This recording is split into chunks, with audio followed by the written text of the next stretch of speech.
Hello, everyone, and welcome. Thank you for taking the time today to join us for the webinar, Best Practices in AP Tax Compliance. My name is Anand Misra, and I'm the Director of Product and Partner Marketing at Tipalti. So just a few housekeeping reminders before we start. There is no dial-in for this event, and the audio is through your computer. Please submit the questions via the Q&A section, and we will cover them towards the end. And if you are unable to get to your questions today, we will ensure that somebody from Tipalti will get back to you with a response within the next few days. And for optimal viewing, the slide and screen share views can be adjusted on your console using the full screen or minimized windows. And I would also encourage you to look at the Resource Center for more content from Tipalti. And lastly, we would certainly appreciate your feedback, so please complete the survey before exiting the event.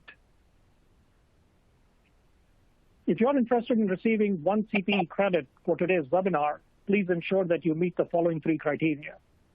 You have to watch today's webinar for 50 minutes. You have to complete all 3 polling questions, which are spread throughout the session. You also have to complete the course evaluation, which is referred to as Pass Test in the webinar console.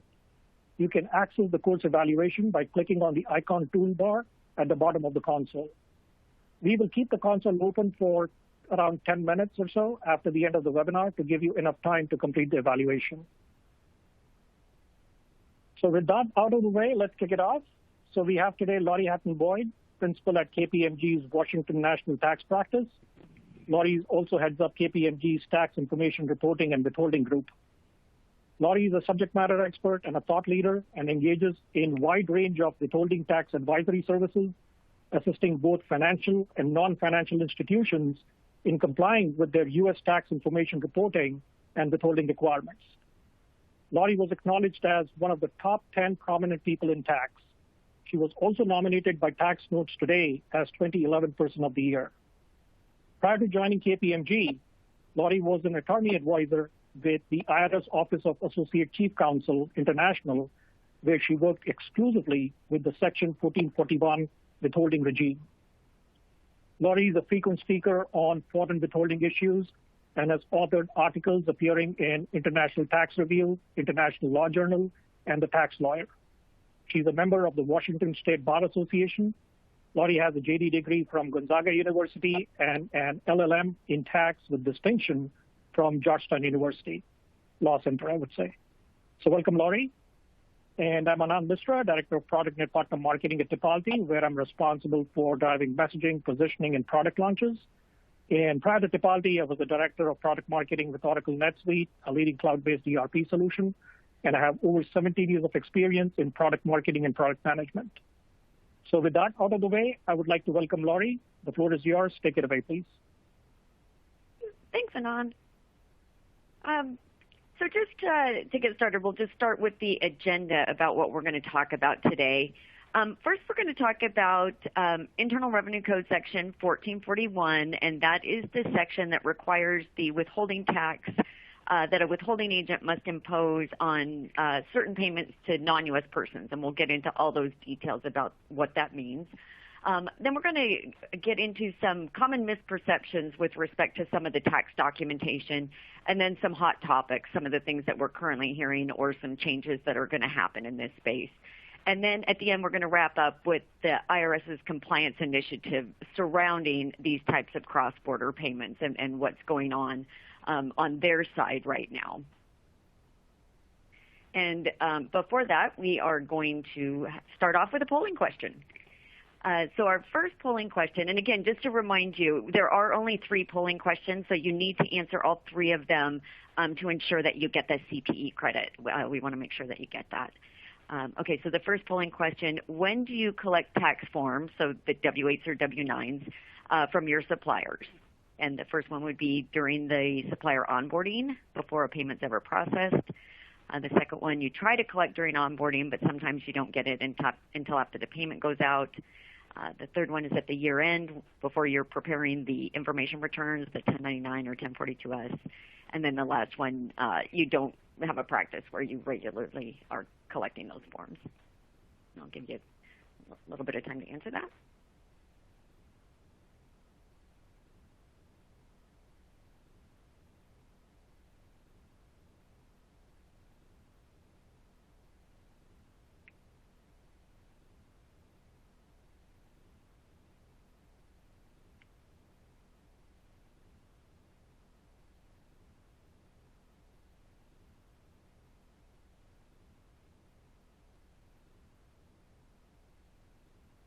not sure if it's supposed to go away when when the time is up, but I'm not sure it's going to. I'm going to move on to the results. Okay. It looks like the majority of you are doing it up front, which is, of course, a best practice, so that's great. And not saying that those of you that don't, because you may be in a situation where you don't actually need to collect them, and we'll find that out as we go through today's session to find out whether you do indeed need to be collecting those forms.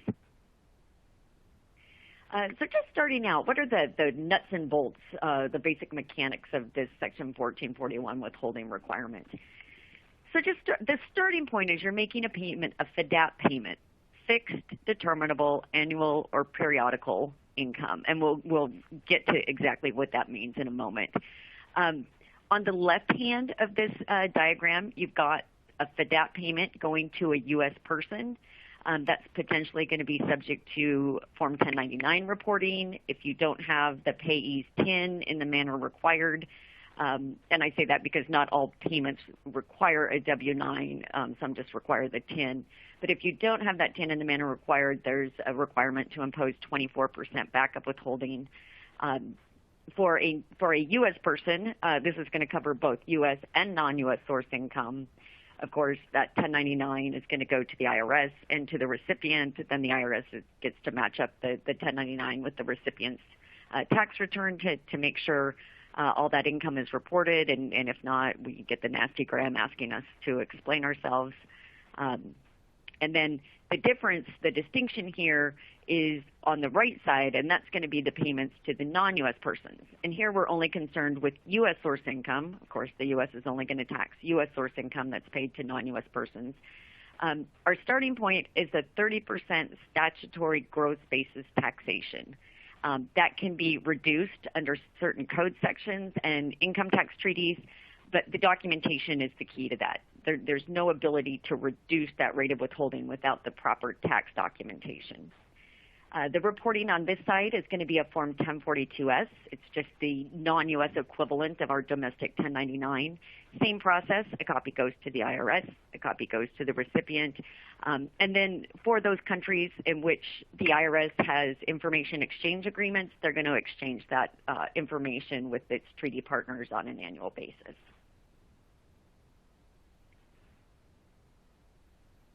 So then just the starting point. Again, I said it was U.S. source income that's paid to non-U.S. persons. The character and sourcing of those payments is the responsibility of the withholding agent. And the regulations have very precise presumption rules, which of course are purposefully designed to ensure that the maximum amount of withholding is imposed where the withholding agent cannot establish that the character and source is not the type that would be subject to withholding. Again, I had said there's several exceptions to this 30% gross basis taxation, but that's going to require tax documentation, and we'll get into exactly what forms are needed and what parts of those forms need to be completed to get that reduction from that 30% withholding. I talked about the Form 1042-S. That's the information returns. There's also a 1042, that is the actual tax return, where you're going to be reporting the gross income that you pay to non-U.S. persons and then also the withholding tax liability that's associated with those payments. Both the Form 1042 and the Form 1042-S are due on March 15th of the calendar year following the year of the payment. There are extensions. You can get an automatic 6-month extension by filing the 7004 form for the tax return.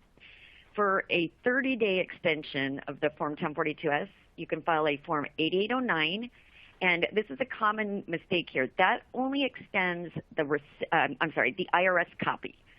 To get a 30-day extension of the recipient copy, you need to fax a letter requesting it. It can be a very simple, 2-sentence letter. Just please, I would like the 30-day extension. You used to mail it to West Virginia, the Martinsburg Computing Center. It's now faxed because of COVID, and I think it's going to continue to be a faxed form. And so that fax number is in the instructions to the 1042-S. So you just need to remember for the extension for the information returns, it's a 2-step process. So going to what is FDAP income? Again, it's fixed or determinable, annual or periodical income.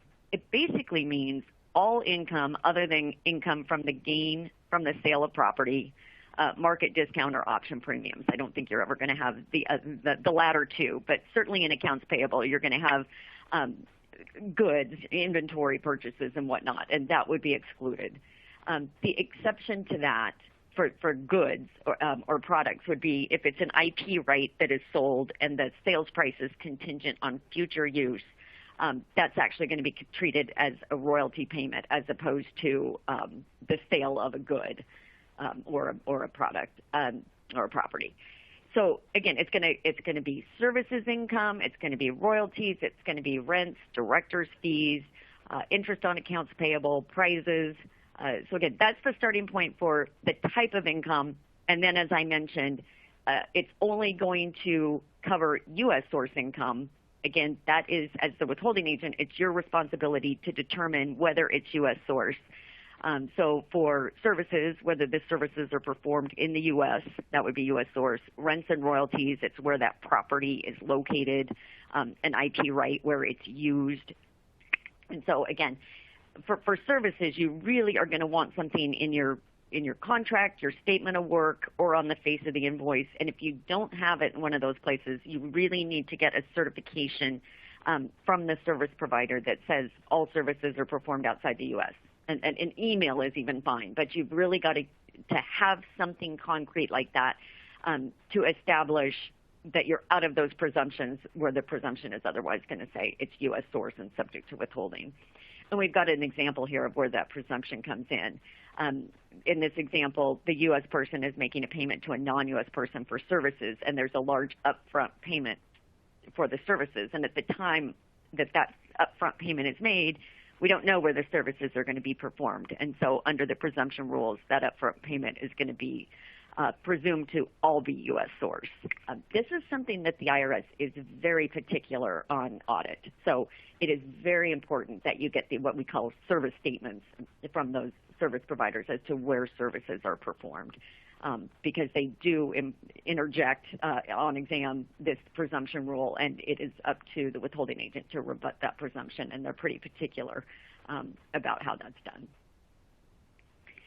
I mentioned that documentation is the key. You know, the starting point is we have this statutory 30% withholding that's required.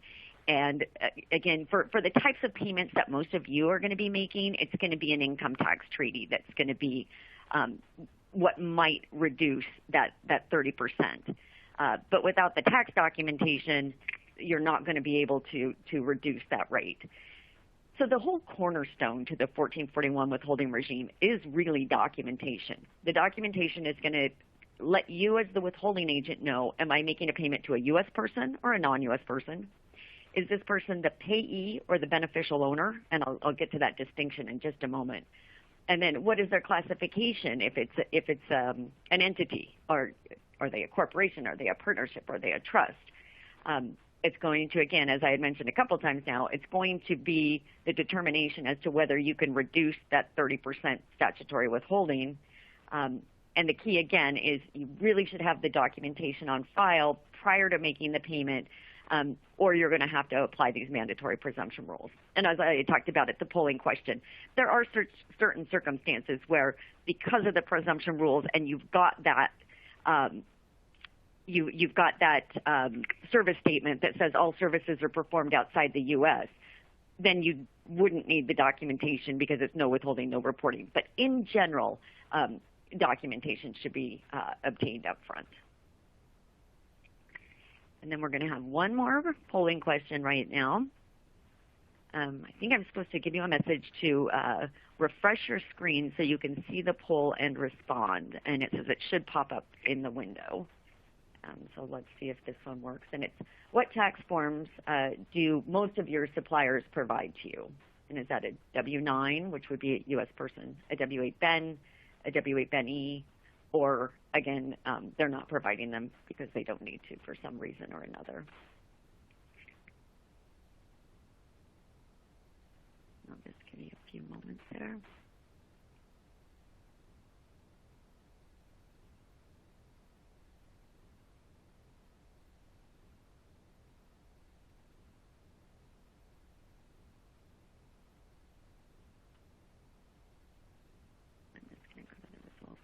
So yeah, it looks like, and that's exactly what I would think. The vast majority of your vendors are U.S. persons. We can just move on from there.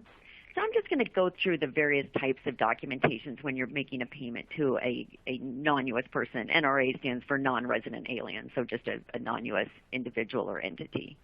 The first form is a W-8 BEN.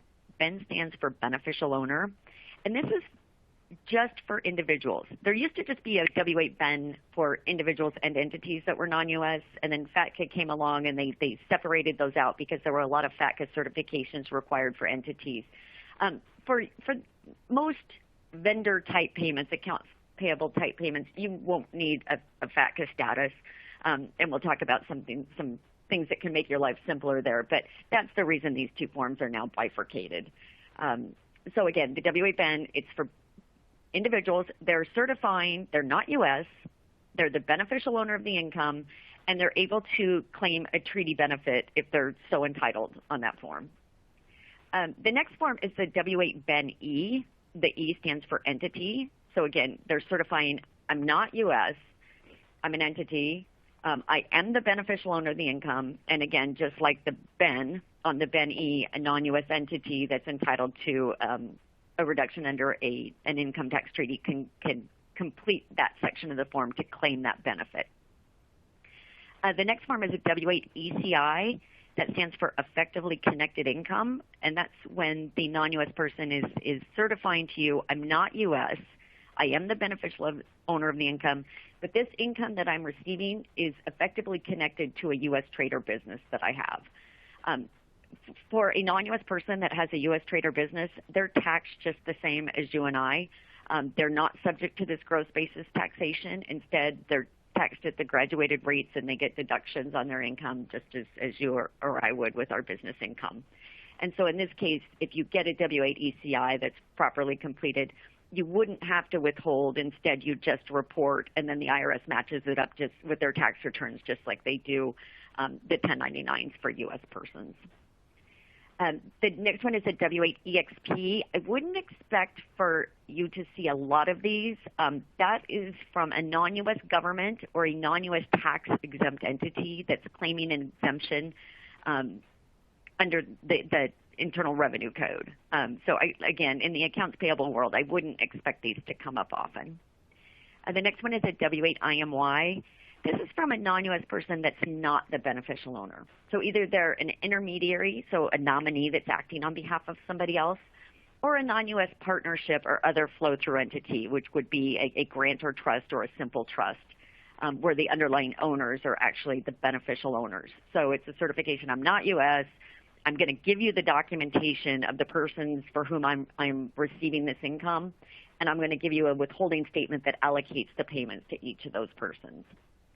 And then the final form, it's kind of the oddball form, it's the 8233. And this is when you're making payments to a non-U.S. person that's an individual for independent personal services, so an independent contractor that came to the U.S. to perform services and is entitled to a treaty claim.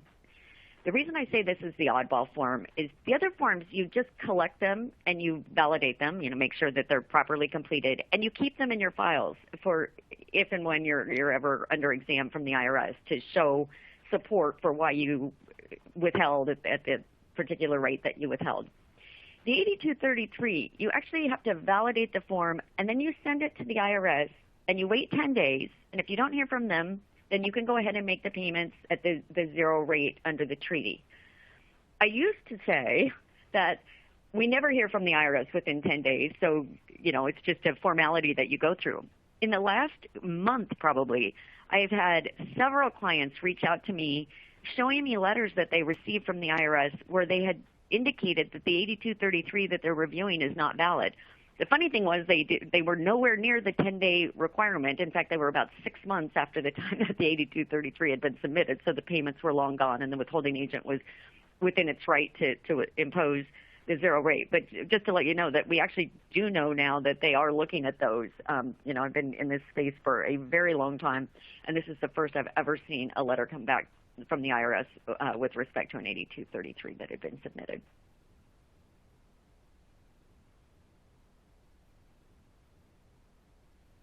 And again, I think we've covered most of this. Our starting point is that 30% withholding. And then this gets to the mandatory presumption rules.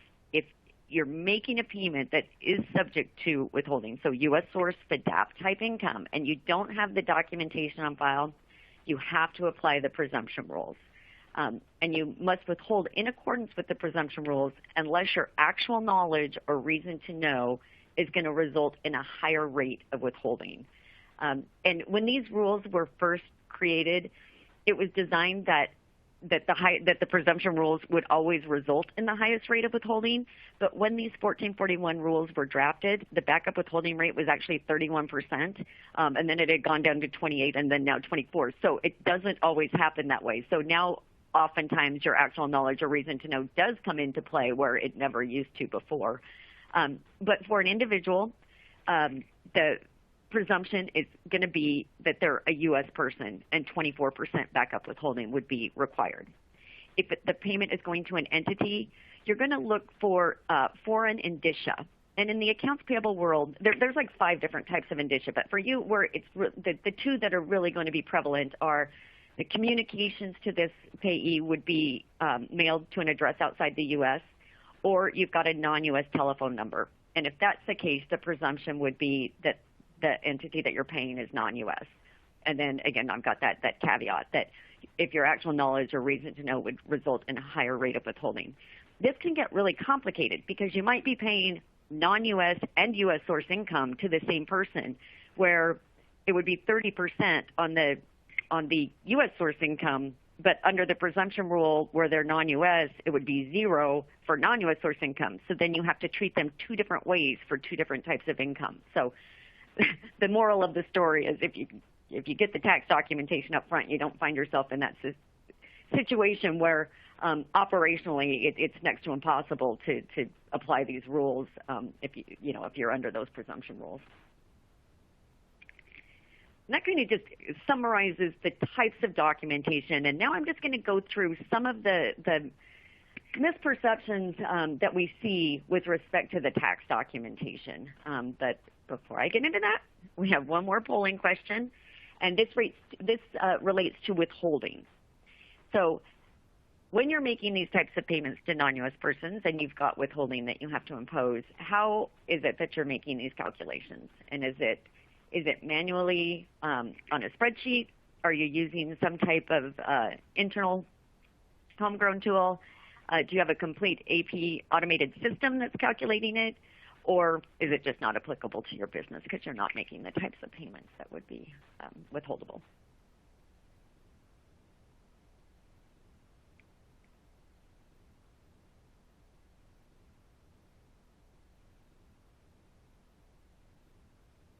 And we'll go. And it looks like we're kind of in a couple of places. So manually in a spreadsheet, so that would tell me you don't have a large volume of these payments, and that kind of correlates with the last one there where the highest percentage is that it's not applicable. So that does make sense. And then with that, we're just going to get on to some of these misconceptions. So I said at the beginning, a W-9 is not always required, and especially for accounts payable. Interestingly, in Biden's Green Book that came out about a week ago, there is some proposal in there to start requiring W-9s for the various types of income that currently only need the TIN. So we'll see what happens with that proposal. Again, the Green Book's just a starting point of the administration's tax agenda. But it'll be interesting to see what happens with that. And then again, if it does move forward, whether we're going to have some grandfather rules for existing payees where you've been reporting on 1099s and they never showed up on a B notice, so you've got a good TIN. So we'll just kind of keep our eyes on that to see what happens. But some of the standard misconceptions with respect to W-9s is the first one is that they have to complete the entity status. Under the regulations, a valid W-9 needs a name, a TIN, a signature, and a date. So technically, if they did not complete the entity section, you still have a valid form. That said, you still want to make sure there's not inconsistencies. So, for example, if they gave you an exempt payee code for corporation, but they check partnership, well, you don't want to treat them as an exempt payee. You want to be doing the 1099 reporting. Doesn't mean your W-9 is not valid. It just means you shouldn't treat them as an exempt payee. So again, that doesn't invalidate the form, but you still want to watch it for consistencies. The next one is that you always have to have a U.S. address on a W-9, and that's just not true. They're certifying to be a U.S. person, and it just doesn't matter what address they provide. Very different from someone that's certifying to be non-U.S., and now they give you a U.S. address. Now you've got due diligence requirements to follow up and find out why they have a U.S. address when they're certifying to be non-U.S. But we just don't have that concern on the U.S. side. And then this is a critical one because, again, I had said the regulations say for a valid W-9 we need name, name, PIN, signature, and date. So for the W-8s, the instructions to the requester say if the non-U.S. person providing that form didn't date it, that the withholding agent can date stamp it on the date they received it. We don't have that same rule with the W-9. And because the regulations say that the payee providing the W-9 has to date the form, we don't have an ability to date stamp it. So if the form's not dated, unfortunately, we've got a problem with that W-9. And just going on to the W-8s, one of them, line 2 on a W-8 Ben-E is where they put their country of formation.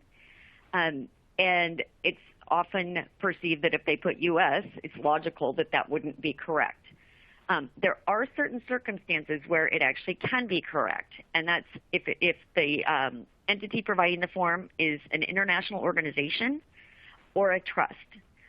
For a trust to be a U.S. trust, it's a court and control test, and it means a U.S. court has to have control, and a U.S. person has to have control, or I'm sorry, a U.S. court has to have jurisdiction. It has to be both of those things. If we don't have both of those things, it's a non-U.S. trust. So that trust could be formed in the U.S. We see a lot of Delaware trusts where the grantor, for example, is a non-U.S. person, and so it's actually a non-U.S. trust. And so we may see U.S. in that formation line then. The next one is something that's very important, I think, for all of you, and that is the misconception that a FATCA status is always required. That's just not true. The regulations say that you can create a substitute form, and I think the verbiage is to meet the requirements of the transaction. For those of you that work in this space a lot and you see that W-8 Ben-E that morphed from 1 page to 8.5 pages, I think, and it looks very complicated, and you're giving it to a non-U.S. person who's, English is not their first language, and we get a lot of invalid forms back.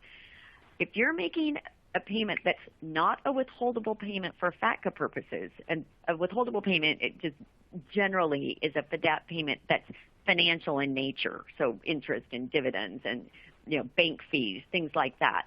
But your normal accounts payable payments that are for FDAP are called excludable non-financial payments for FATCA. So you don't need a FATCA status. So you can create a substitute form that removes the FATCA certifications, and you can actually get that 8-page form down to a page and about a quarter. And so that's an important thing because you can really simplify that process. And then just moving on, the next misconception is that you cannot have a PO address on the permanent residence address. And you would think that's logical because the face of the form actually say cannot be a PO box.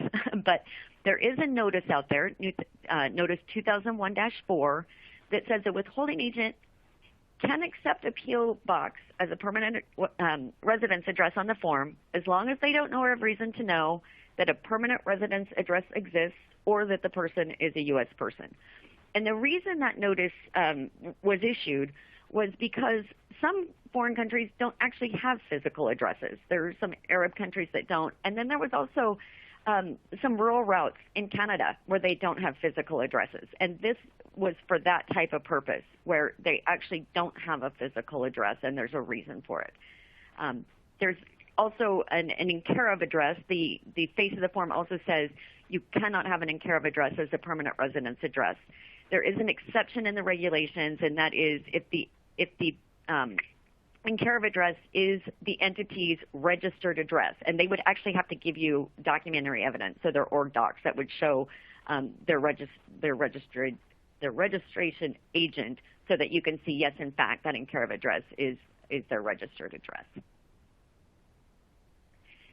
The next one is that all U.S. addresses must be cured. I had talked about that on a W-8, because again, they're certifying to you they're non-U.S.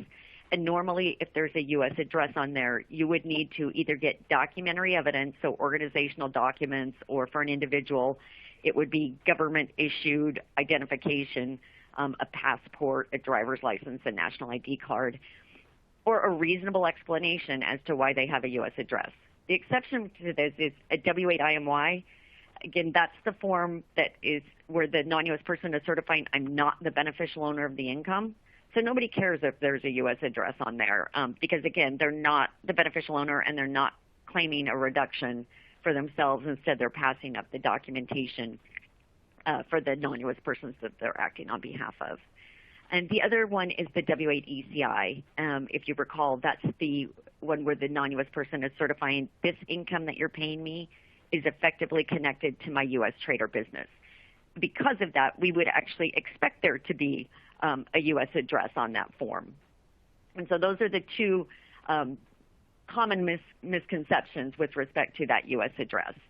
And then the last one here is that affidavits cure everything. I'm not sure if you're aware of this, but unlike a W-9, if you're supposed to have a W-9 or a U.S. person's PIN and you don't, the rules say you back up withhold. And there's no way to get a retroactive W-9. Really, the only way you can get out of the liability for your failure to impose backup withholding is to get what's called a Form 4669, and that's where that payee is providing an affidavit to you that they reported the income and paid the tax. On the non-U.S. side, it's a little bit easier because you can go get tax documentation after the fact. We call it a retroactive form, and it's just the same thing as the IRS form, but at the bottom of the form, there's an affidavit where the non-U.S. person is certifying the information on this form was true and correct back at the time you made the payment. Before, 2016, I believe, that's all you needed was that retroactive form. There is a new requirement now. So if you get the form within 30 days of making the payment, you just need the W-8 form. You don't need a retroactive affidavit. If it's more than 30 days, up to 1 year, then you need the W-8 with the retroactive affidavit. If it's more than 1 year, you need that retroactive W-8, plus you need additional documentation to support the claims made. So that if it's a treaty claim, it may be a residency certificate, something like that. But you need something additional to support those claims that they're making on that form. So that's an important thing to remember because that is something on exam that comes up a lot where the IRS is asking for that additional documentation where you've got retroactive documentation. So you need to make sure that you follow up with that second step there. This is a big one, and it's going to become bigger in short order, and I'll discuss all that in just a moment. But you got to make sure that you're using the correct version of the form. So when the IRS comes out with a new version of a W-8, you can use the prior version until the later of 6 months after the revision date on the new form, and that's the date up in that top left-hand corner, or the end of the calendar year in which that revised form was issued. So the date, and that's usually you can get off the IRS website under that Forms and Pub page where you can see the date that it actually was put out there. So the current forms that we have now, those revision dates are June and July of 2017, so we needed to be using those from January and February of 2018. Now, the important thing here is the relevant date that you're looking at is the acceptance date, not the signature date. And this is made clear in the 2006 regulations as well as they finally put it into the W-8 instructions for the requester. This is really important because some vendors will complete a lot of forms just ready to pass out. So they may have an old version that they've signed within the appropriate 6-month grace period, but the time they're giving it to you, that's the acceptance date. And so it may be out of that grace period. So it's an important distinction there.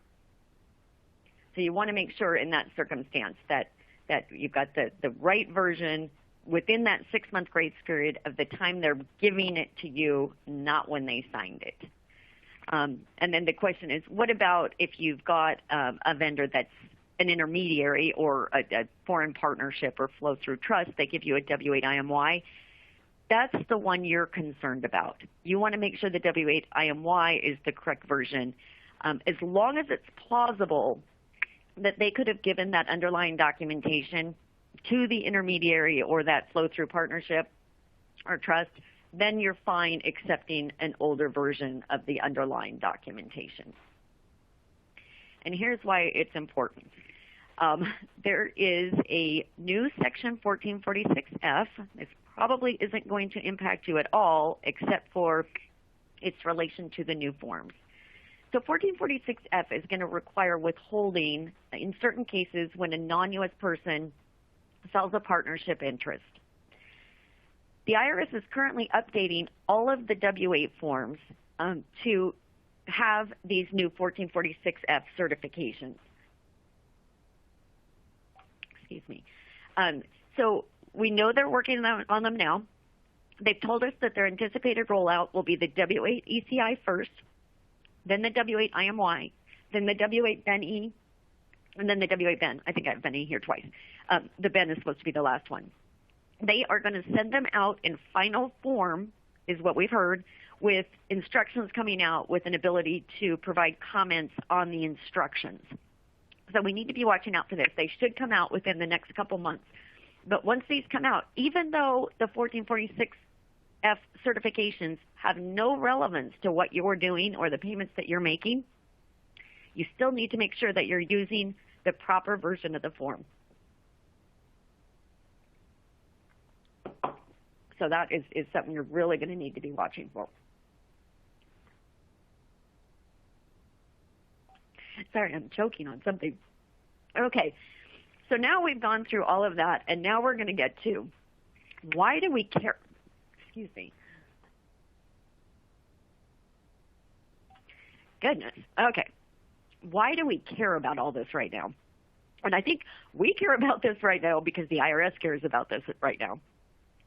For years and years and years, the IRS had been saying, we are training up our teams of examiners. We are going to, come out in force. We're going to be examining compliance of everybody that's making these cross-border payments. But we only actually saw it with respect to the large U.S. financial institutions, which they had been under exam from the inception of these new rules, new being back in 2001. We never saw them examining non-financials. In the last, I would say, 3 years, this has changed dramatically. And even with COVID, that has not stopped them. We almost weekly we're getting clients that are getting letters saying that the IRS is now going to examine their 1042. They have drafted new sections in the Internal Revenue Manual, and I've got the link for that in this deck. If you look through that, the exams are almost verbatim. I mean, if you read through that, you have just an excellent idea of what an exam would look like. They've trained over 3,000 examiners. They've got a central team in New York, and that's the team that had always been the ones to examine the large financial institutions, and they're there as a support group for the examiners that are out in the field. And so we're just seeing a large uptick in this. I felt like Chicken Little forever telling people, oh, the sky is falling, they're coming, and they never came, so I quit talking about that. But they really are out in force now. And it's important to know because there's things you can do now before they're on your doorstep to make sure, even if you have some compliance lapses, to make sure that you're ready for them when they get there. So here's that link to the IRM that they've updated. And like I said, if you take a look through that, I've assisted with many exams, and when I read through that, it's almost comical because it's just textbook. It's exactly how they go through these examinations. They've talked about who they're focusing, and as you can see here, accounts payable is one that they're very focused on. And one of the things that we're seeing when they first started doing these exams of non-financials, it was really just focused on documentation. It was, let me see your W-8s, you know, are they proper? Are the I's dotted? Are the T's crossed?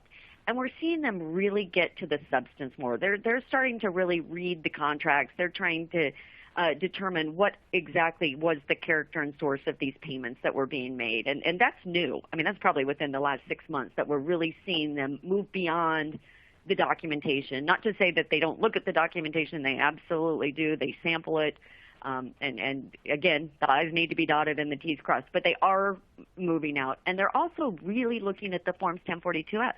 Historically, if you got the income right and the tax right, and you got every single code on that form wrong, they didn't do anything. But now we're seeing them routinely impose penalties for incorrect codes on those forms. And the reason is they've got software now where they're using it for compliance to determine, you know, are you saying you gave a treaty benefit and you're using a code that the payee was a partnership, where that's not plausible. So they're using those for them to determine who they're going to put under exam and in what order, and that's why they're imposing those penalties on those information returns, because it's bad data for them. A couple things with respect to the exam. If you've got a lot of cross-border payments, they're going to sample. Unfortunately, from the population of accounts to sample, they're taking out every payment that was subject to 30%. Which to me isn't fair. I mean, if it's a true statistically valid sample, it should be all your cross-border payments. But they take those out because there's no tax due. 30%, you withheld the maximum amount, and so they don't care. They're also going to take out some of the smaller payments, depending on your volume, anywhere from $500 to $1,000. If you've got huge cross-border payments, that threshold will be a bit higher. Couple things, then they will extrapolate if you've got a lot of errors. They've done something that's a little bit nicer. They will give you 60 days to cure. So I had talked a little bit ago about that ability to get that retroactive form, and then perhaps you might need some documentation to support that. So you can fix things after the fact. They'll normally give you 60 days on exam, which isn't a lot of time. It may sound like it is, but if you're going out to vendors that you may have dealt with 4 or 5 years ago, it can be difficult. But you do have that ability. And if you cure it, they will not extrapolate. That what they used to do is they would extrapolate the under withholding, and then if you cured it, they would subtract the cure from the extrapolated liability. Now they will take the cure and then extrapolate what's remaining. So that can actually make a huge difference in the liability. And now we're getting to how do you prepare? Again, before they come to your door, there's a lot of things you can do. The first IDR, they're going to ask you to see your written policies and procedures. Make sure you have them, or if you have them, you know, go through them. Make sure that they're updated. There's been some changes in this space over the past 5 or so years. Make sure that you've got something that's current. And then again, that proving the negative. The IRS isn't going. Their starting point isn't going to be what you reported on the 1042-S. Or the 1042, they want to look at all your cross-border payments to make sure that you're not missing things. They're looking for a lot of intercompany payments, in particular the Schedule M for the 5471. They'll be asking you, what about this payment? What about that payment? So go to those work papers. You know, make sure you're prepared to explain, you know, yeah, there was no withholding on that because that was non-U.S. source income. But just take a look through those. And then the reconciliations. They're going to want you to reconcile your 1042 to all the Forms 1042-S that you issued.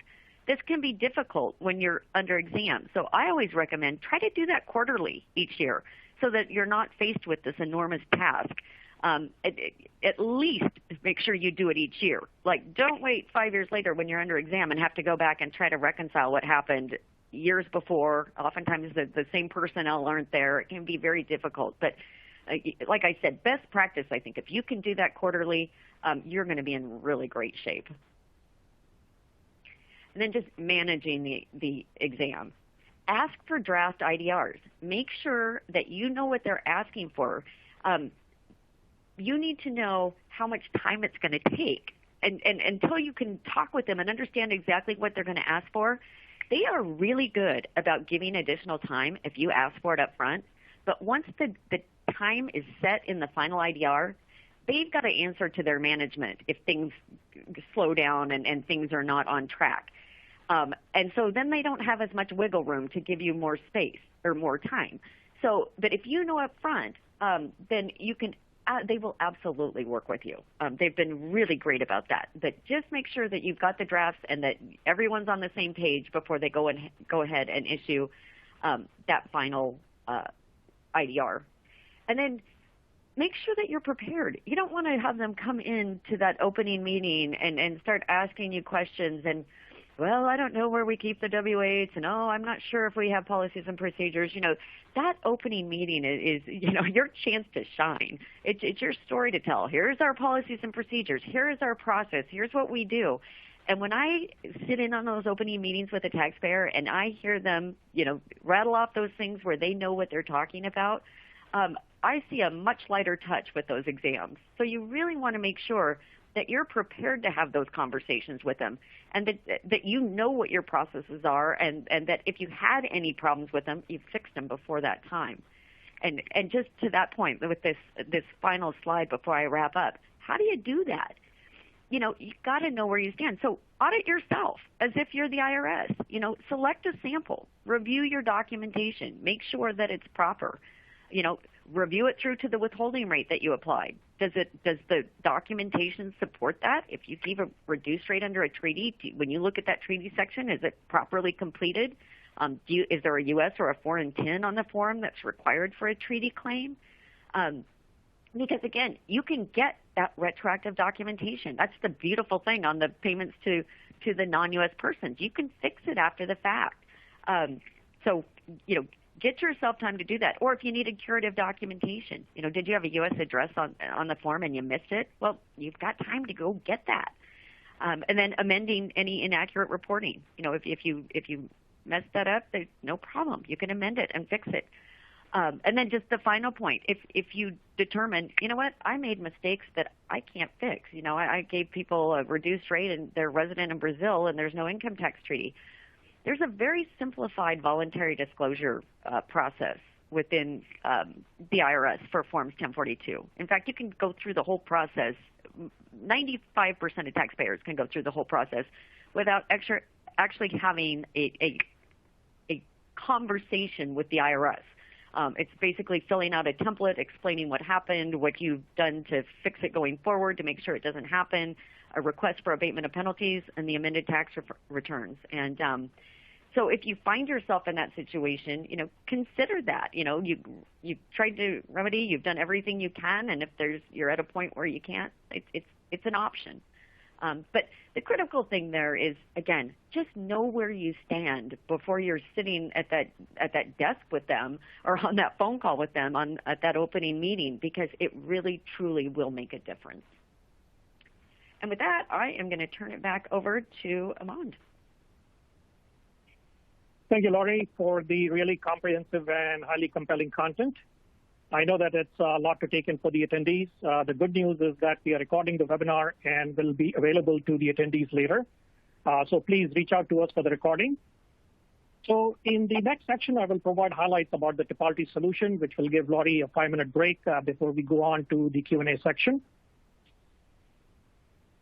So since this event is specific to tax, I wanted to begin with our tax module, which is KPMG approved. So Tipalti solves the highly complex and manual process of collecting tax information, essentially through a digital capture directly during the supplier onboarding, which does two things, essentially. So first, it ensures that the tax information is collected, and second, that it is validated before the payment is processed.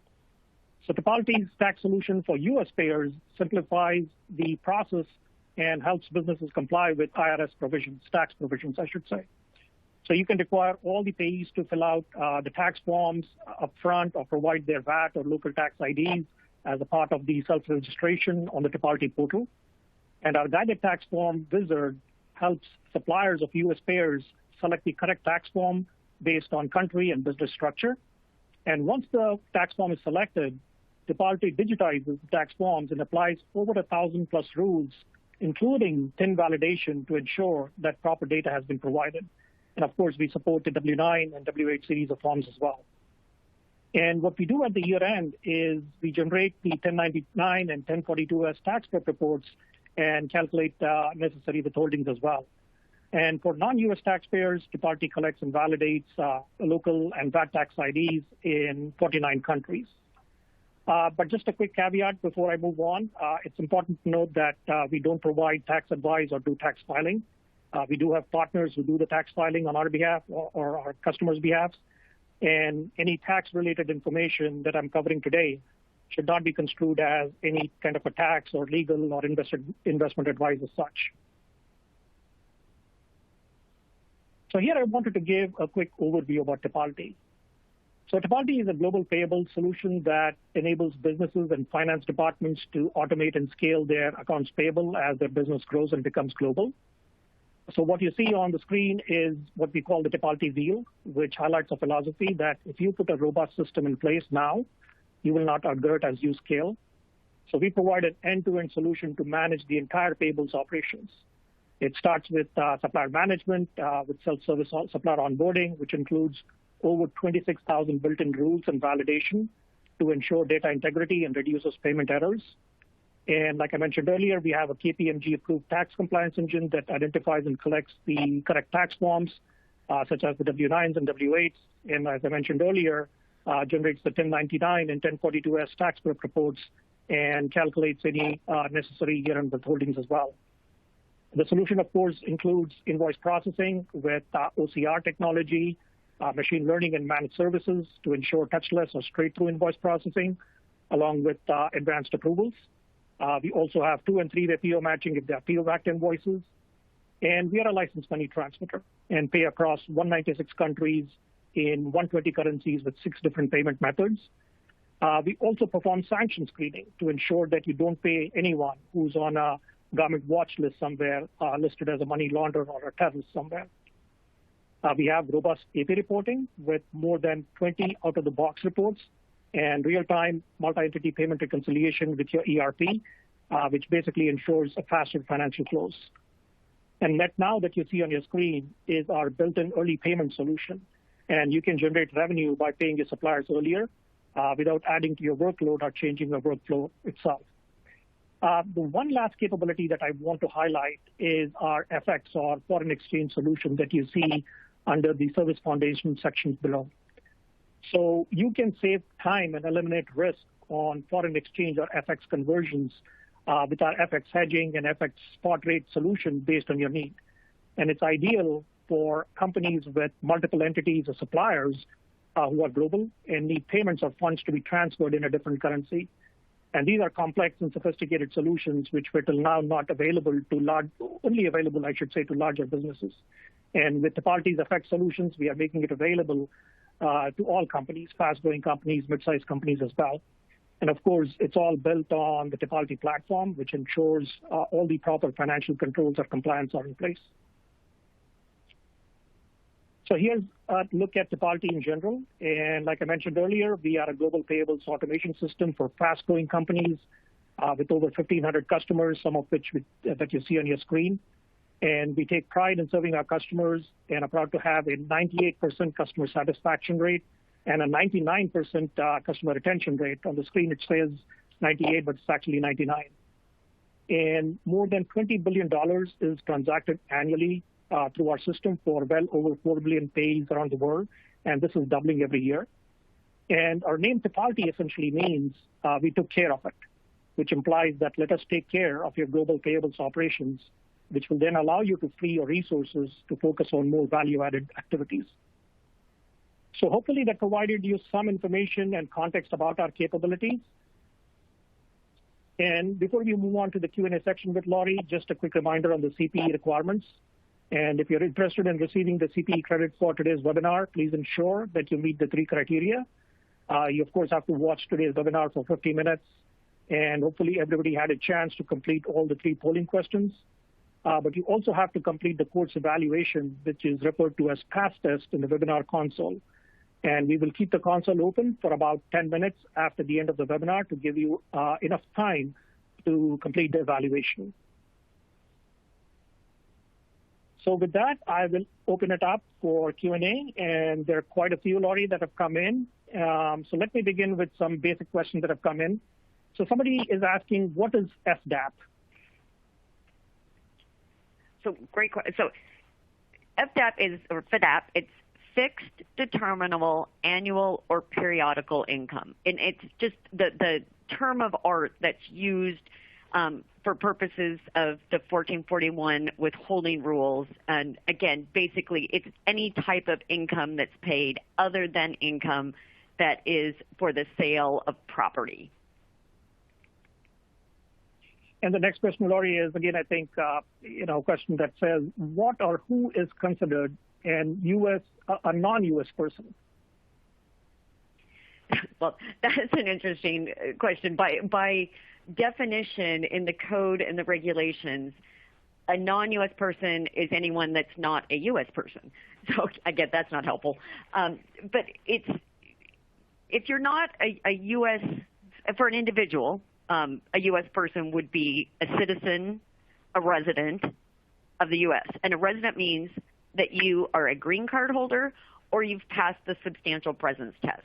And that is when you've been in the United States, and it's a weighted count over a 3-year period. But basically, if you meet the 183 days over that weighted period, then you would be treated as a U.S. person for U.S. tax purposes. And then if you don't fall within that criteria, then you're a non-U.S. person. And then for an entity, it's generally where you're organized. So any entity that's organized in the U.S., there are some odd exceptions, but that's the general rule. If you're organized in the U.S., then you are a U.S. entity. Thanks for clarifying that, Laurie. I mean, I'm assuming it was not supposed to be a political question, but thanks for clarifying the legal definition. The next question is a U.S.-issued SSN/ITN required to claim a tax treaty of Form 8233? Unfortunately, yes.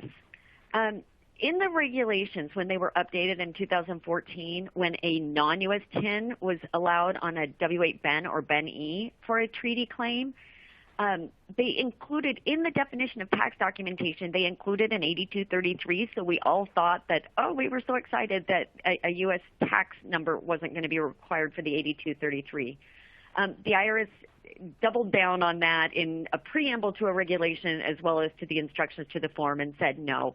A non-U.S. individual that is performing services in the U.S. is actually required to file a U.S. tax return, and so they should have a U.S. tax ID. And so they said, no, you're going to be required to have a U.S. tax ID for the 8233. Now, on the other forms, again, the W-8 BEN or the BEN-E, that's different, and the rule is now a U.S. or a foreign TIN. So you've got a little bit of leeway there. So following up on that same question, so I think you've covered it. What's the difference between W-8 BEN and Form 8223 if both are for individuals? Right.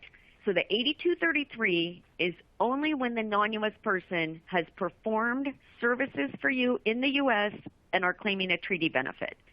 Any other treaty benefit claimed by a non-U.S. individual, so rents, royalties, any income other than personal services income, they would give you the W-8 BEN. So in that circumstance, they could give you a non-U.S. TIN.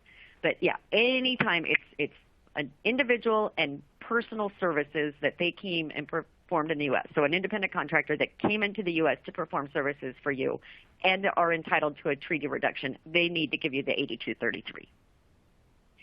And any thoughts on, Laurie, because there's a question around here staying on Form 8233 is what documentation do people generally gather to support the Form 8233? Would it be a passport picture page or a visa, number of days in the U.S.? Usually it's just what they required for business purposes. And if it's Canada or Mexico, they don't need the visa. That was actually some of the follow-up we're getting from the IRS on those letters that I talked about that we had never seen before, where they're asking for the visa number, but it's from countries where it's not needed. But any other country than that, yeah, you would need the visa number and the number of days, et cetera. You'll see that section in the form that tells you exactly what you need to fill out for that. So, Laurie, I think unfortunately, we have a ton of questions that have come through, but we are up for time. Before I want to wrap up, I just wanted to quickly ask you as to what are the top 3 things that organizations can do to stay on top of tax regulations based on your experience. You talked about quarterly audits. You said about having them collect the tax documents up front. Any other advice that you can provide to the audience?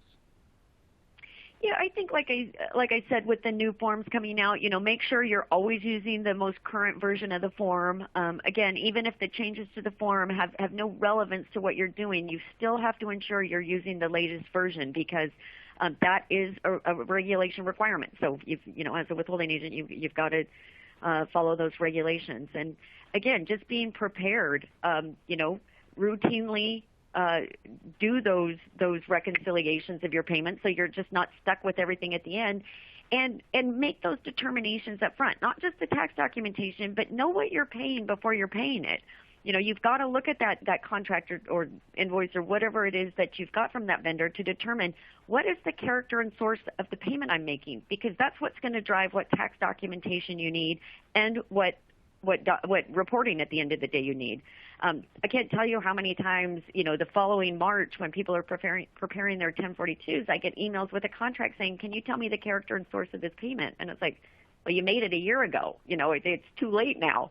So really important to have processes in place to be doing all of that upfront before that cash leaves your organization, because it's really hard to go get 30% back from somebody once you've made the payment. You got to make sure you do that upfront. That's great advice, Laurie. So we are at the top of the hour, and that concludes today's webinar. Thank you, everyone, for attending the webinar. We appreciate you being here. And thank you, Laurie, as always, for a fantastic presentation and for responding to the audience questions. And for the questions that we could not get to, we will get back, hopefully soon. And like I said earlier, we will keep the console open for about 5 to 10 minutes to give you more time to complete the evaluation. And everybody who's registered will get a link with an email to link to the recording later this afternoon. And thank you, everyone, for attending, and have a great rest of the day. Yep, thank you. Take care.